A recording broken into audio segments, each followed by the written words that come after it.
Hello, hello, hello. Na ako i-share ba? Labi na atong mga ginikanan nga gagmay pa ilahang mga nakaatog jud ay palanggaon ang ato ang mga anak no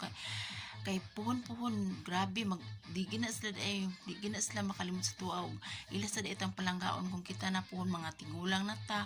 parehas akong duha ka anak ko kaluoy sa Ginoo nakahuman sila eskwela ang duha kanang nasa gawas karon then ang isa na sa bounty ka trabaho nya tapos nasa kuy duha ka college karon nursing ug engineering.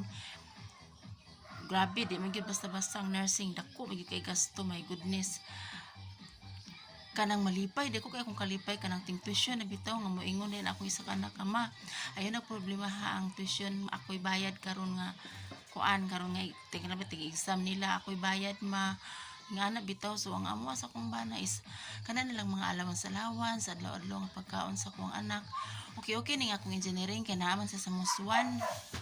uli-uli man siya mahapon pero kining akong nursing kay nasa private nasa layo sa eskwela niya kada adlaw gid mi kapadala sa iyahag mga allowance nga na sumao na lang ginamo ang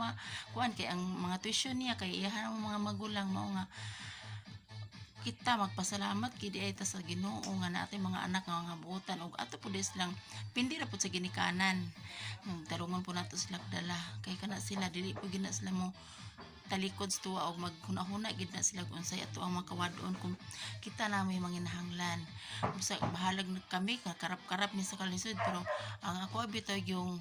apangandoy nga sila tanan makahuman bahala na gyud makinaon sa